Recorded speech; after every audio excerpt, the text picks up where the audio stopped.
हर हर महादेव। दोस्तों, मैं नवनीता वशिष्ठ। विजयदशमी के बाद जो भी हमने पूजा पाठ किया है उसका क्या करना है, इसके विषय में मैं आपको बताना चाह रही हूँ। विजय दशहरे के दिन भी आप ये काम कर सकते हैं या फिर ये द्वादशी को कर सकते हैं। एकादशी को ना करें तो ज़्यादा अच्छा होगा। ये कार्य आपकी सभी मनोकामनाओं को पूर्ण करेगा। माँ के 9 दिन जिन जिन देवियों की हमने पूजा की है वो यथार्थ रूप से हमारे घर में सदा सदा के लिए विराजमान हो जाए।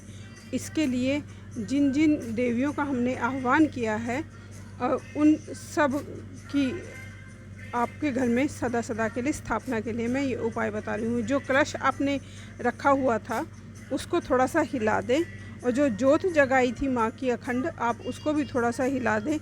इससे जो वहाँ की स्थायी एनर्जी है वो थोड़ी सी हिल जाएगी।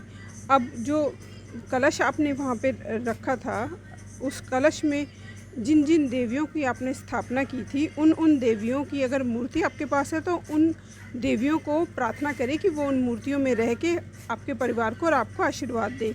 जिन जिन देवियों की मूर्तियां हैं उन देवियों को आह्वान करके उन मूर्तियों में स्थापित करें।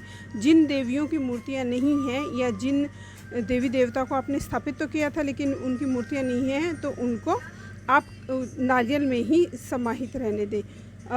जो दीपक अखंड जल रहा है उसमें और घी ना डालें तो ज़्यादा अच्छा है। वो जब तक जले तब तक उसको जलने दें।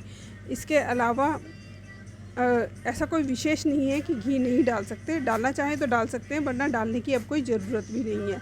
जो फूल पत्तियाँ जो भी आपने चढ़ाए हैं, पत्र जो चढ़ाए हैं, पान वान जो भी चढ़ाए हैं आपने माँ को, उन सबको इकट्ठा कर ले। जो अगर आपने हवन किया है तो जो हवन की कुंड की जो राख है वो है उसको भी सब एक जगह इकट्ठा कर लें।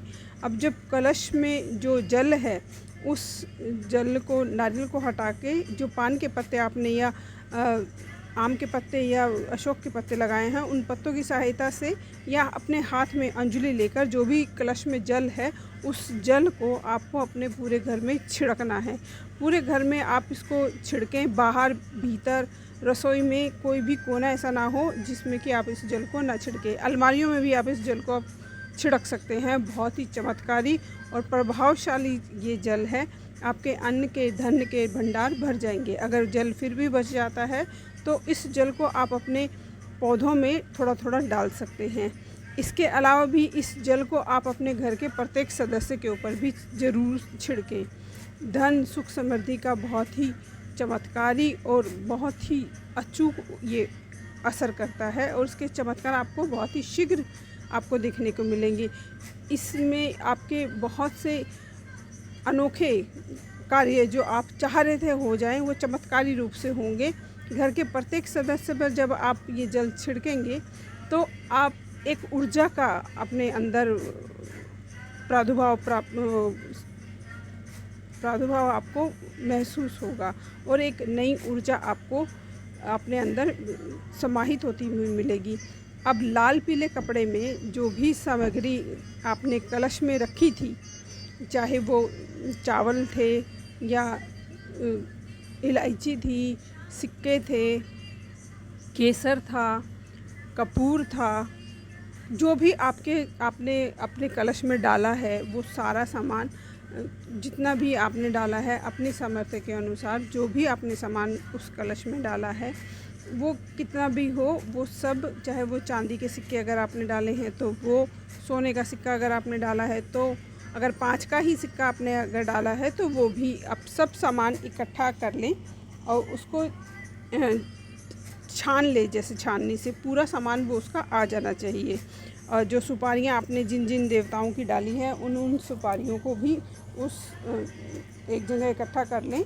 और जो पीली सरसों हैं वो सब, जो भी आपने सामान डाला है अपने कलश में, चाहे वो थोड़ा है ज़्यादा है, उसको सबको एक जगह इकट्ठा कर लें और लाल पीले कपड़े में उसको एक पोटली के जैसे बांध लें और उसको पीले धागे से बांध लें। अब ये सामान अभी थोड़ी देर के लिए आप अपने घर के मंदिर में ही रखा रहने दें, उसको छेड़े ना। और उसके बाद जो भी आपने जोत जग रही है या जोत के नीचे जो भी आपने गेहूँ रखे थे उन गेहूँ को आप अपने घर में यूज़ कर सकते हैं। अगर आप गेहूँ पिसवाते हैं तो उनमें डाल के यूज़ कर लें, वो बहुत अच्छा है। अगर नहीं तो दलिया बना के यूज़ कर लें, किसी भी फॉर्म में आप उसको खा सकते हैं। अगर नहीं खाना चाहते तो इसके अलावा आप उस गेहूँ को उठाकर या तो गाय को दे दें या फिर पक्षियों के लिए डाल दें और उस कलश को वहाँ से हटा दें। जो कलश है उसका अब काम ख़त्म हो गया है और जो गेहूँ हैं उनको आपको यूज़ करना है। जब कलश के ऊपर जो नारियल आपने रखा था उस नारियल को लाल पीले कपड़े में बांधकर, पीले धागे से उसको बांधकर आपको उसकी एक पोटली जैसी बना लेनी है। और ये पोटली भी आप अपने अभी घर के मंदिर में ही रखें। और जब भी कोई शुभ योग और मुहूर्त आए, या तो दशहरे पे ही देख लें कि कोई शुभ योग या मुहूर्त किस टाइम पे किस समय में है तो वो देख लें, वरना तो द्वादशी के दिन दोपहर के 12 बजे आप ये उपाय कर सकते हैं। ये सारा सामान बांध के आप अपने मंदिर में अभी फ़िलहाल के लिए रख लें। और जब शुभ मुहूर्त हो, या तो दशहरे को दोपहर 12 बजे से 1 बजे के बीच में, या तो फिर द्वादशी को दोपहर 1 बजे से 12 बजे के बीच में, जो नारियल है उसको पीले कपड़े में बांध के आपको अपने घर के मुख्य द्वार पर अंदर की साइड टांगना है। और जो कलश में जो सामान था उसको पीले कपड़े में पीले धागे से या लाल पीले कपड़े में पीले धागे से बांध के, जो भी कलश में सामान था उसको बांध कर आपको अपने धन स्थान में रखना है। ये उपाय आप दशहरे के दिन भी कर सकते हैं या फिर ये आप द्वादशी के दिन भी कर सकते हैं। एकादशी को ना करें तो ज़्यादा अच्छा है। धन की बरकत बहुत ज़्यादा एक मैग्नेट के जैसे हो जाएगा। ये उपाय बहुत ही श्रेष्ठ है। अब जो खेतरी आपने बोई है उस खेतरी में से थोड़ी थोड़ी खेतरी ऊपर से निकाल लें और उसको अपने बच्चों के स्कूल बैग में, अपने बच्चों के कॉलेज बैग में रखें, अपने बच्चों के वर्क स्टेशन पे रखें या अपने ऑफिस में रखें, या आप कहीं से काम करते हैं उस टेबल के आसपास रखें। अपने घर के लॉकर में उन नवरात्रों को रखें। अपने बच्चों की स्टडी टेबल पर उसको रखें या अपने बच्चों की बुक्स में भी इनको रखें। अपने वॉलेट में रखें, अपने पर्स में रखें, अपने बच्चों के पर्स में वॉलेट में रखें, अपने हस्बैंड के पर्स और वॉलेट में रखें। इस खेतरी को पूरी को यूज़ कर लें जहाँ जहाँ भी आप रखना चाहते हैं। ये आप अपने घर के आटे दाल चीनी चावल में भी रख सकते हैं। बहुत ही पवित्र और बहुत ही ऊर्जावान ये है। इसके बहुत ही प्रभावशाली प्रभाव आपको देखने को मिलेंगे। जब हवन कुंड की जो भी राख है उसको भी आप अपने घर में रख सकते हैं किसी कपड़े में बांध के। और नहीं रखना चाहते तो इस राख को आप अपने घर के जितने भी गमले हैं उसमें थोड़ा थोड़ा स्प्रिंकल कर दें। इस तरह से करने पर जो नवरात्रि में आपने 9 देवियों की पूजा की है वो पूरी पूजा आपके घर में ही मर्ज हो जाएगी और आपके पूरे 7 चक्रा को एक्टिवेट करके 9 ग्रहों को आपके माँ दुर्गा बैलेंस कर देगी। बहुत ही पावरफुल, बहुत ही यूनिक एक टेक्निक है नव दुर्गा को अपने घर में सदा सदा के लिए विराजमान करने की।